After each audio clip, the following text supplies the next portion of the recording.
Oh, hello, this is Tak Chung from Walk with Tak, and welcome to my YouTube channel. If you enjoyed this video, please like, subscribe, and share. And when you watch this video, if you are still trying to decide whether you should purchase a stainless steel wok or not, and I hope this video will convince you that this is the right wok of choice for you. Particularly if you want to take advantage of the multi-functionality of a wok. And when it comes to wok with natural surfaces, which means that wok without non-stick coating, there are 4 different types of wok materials. They are carbon steel, light cast iron, and stainless steel. In this video, I have discussed all these 4 different types of wok material, and I talk about their pros and cons. And you are absolutely right. When it comes to stir frying, there are very little differences between these 4 types of wok materials. They all could be easily seasoned to create a non-stick cooked surface. However, there is one important difference. That is, the wok that make from carbon steel, light cast iron, and cast iron must be coated with a layer of oil after you finish using them. If not, they have a tendency to rust. This layer of protective oil could be easily removed, for example, by washing them with soap, or boiling water in them, as well as to cook food that have a high acidic content. And therefore, you need to take extra precautions both when you cleaning them, as well as when you decide what you're going to cook in them. Every time if you notice that this protective layer has been removed from cleaning or cooking certain food ingredients, you need to coat the surface of wok with a layer of oil before you store them. This is certainly manageable, but it is not as practical. This is why I prefer stainless steel wok, because they never rust. You can clean them with detergent, you can scrub them with scrubbing agents, and you can cook almost anything you want in them. And consequently, I can keep my stainless steel wok sparkling clean each time after I use it.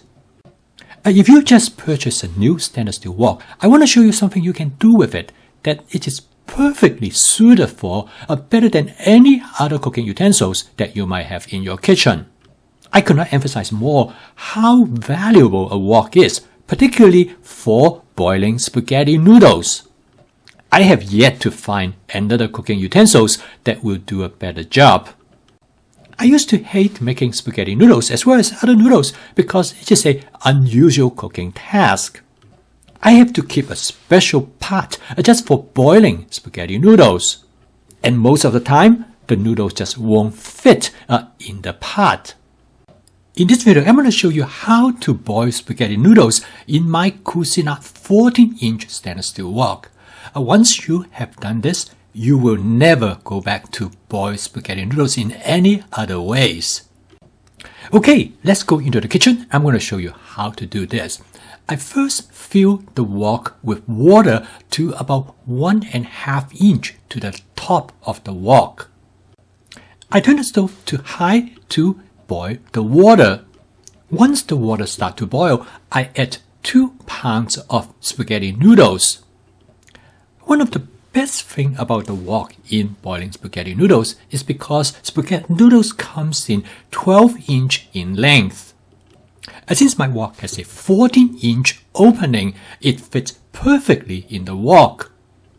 And it is very different when I use my spaghetti noodle pot, because that is just not large enough. And by able to have the spaghetti noodles fit perfectly across the surface of the wok, it saves a lot of time in manipulating the noodles. It is very handy to have a pair of long-handled tongs to stir the noodles as they are being boiled. This will prevent the noodles from settle at the bottom and stick to the bottom of the wok.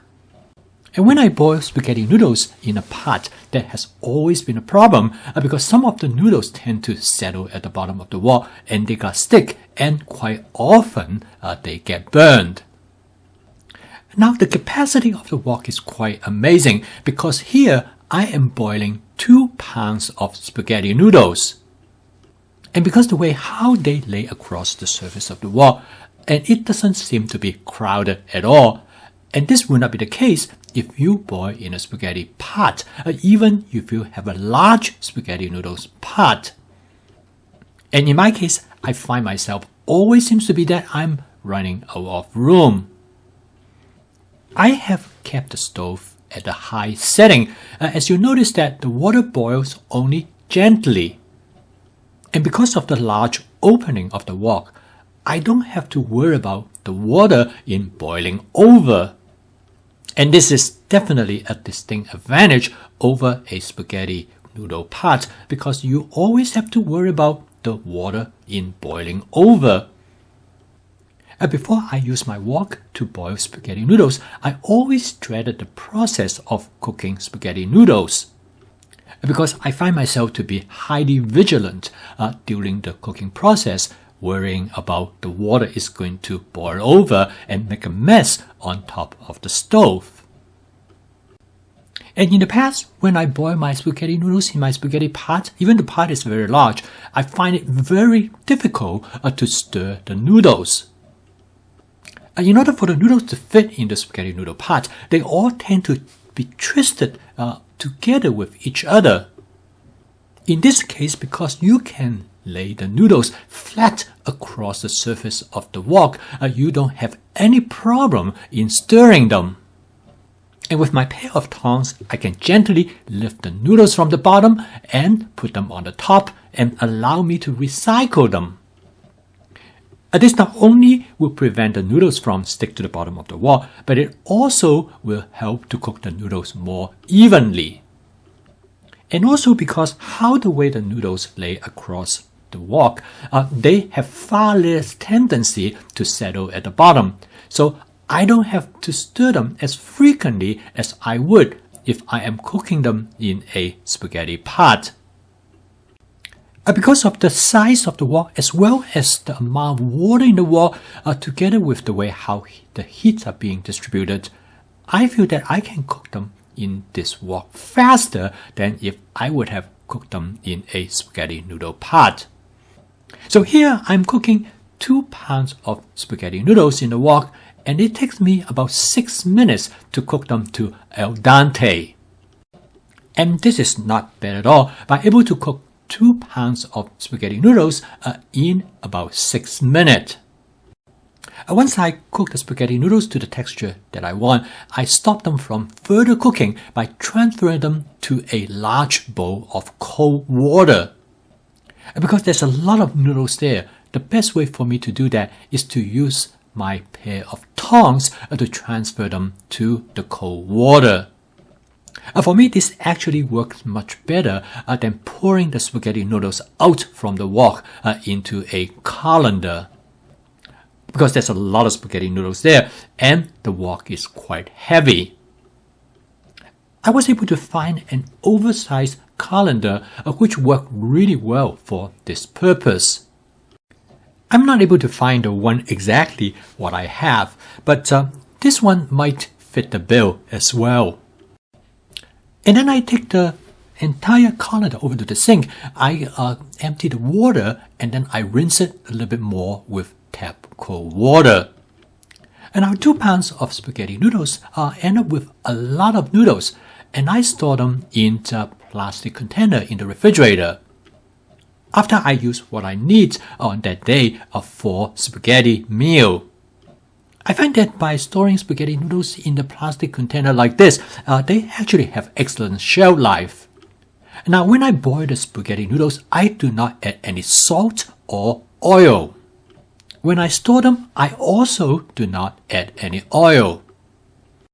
And when you distribute the spaghetti noodles to the plastic containers, you should do it as soon as possible because once they dry out, they tend to stick together, make them much more difficult to separate. And when you store them like this, they have shelf life up to about 10 days. In addition to use the spaghetti pasta noodles for making a spaghetti meals, I also use them in an Asian style lo mein, and they work really well. I find them also work very well when I use them to make a chow mein dish by using the pan fry method. You can take a look at this video to get some idea what other things you can do with these spaghetti noodles. I bet once you have them on hand, you will find many creative ways to use them, and this will make your meal more diverse and interesting. So this is the goal of my fast cooking system. The term FAST is the acronym for Flavor Chasing, Advanced Prepping, Stir Frying, and Template-Based Cooking. I post a video each day to help you make home cooking as part of your daily routine by using my fast cooking system. If you'd like to learn more about the system, please subscribe to my YouTube channel. So keep on cooking. I will see you tomorrow.